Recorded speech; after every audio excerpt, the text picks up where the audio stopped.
డబ్బు సంపాదనే ధ్యేయంగా కొందరు అడ్డదారులు ఎంచుకుంటున్నారు. అలాంటి కోవకు చెందిందే ఇది.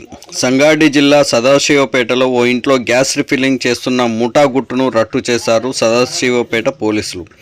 సదాశివపేటలోని గురునగర్ కాలనీలో గుట్టు చప్పుడు కాకుండా పెద్ద సిలిండర్ నుంచి చిన్న సిలిండర్లోకి గుట్టు చప్పుడు కాకుండా అక్రమంగా గ్యాస్ రీఫిల్లింగ్ చేసి విక్రయిస్తున్న ముఠా భాగోతాన్ని గుర్తించి బట్టబయలు చేశారు పోలీసులు.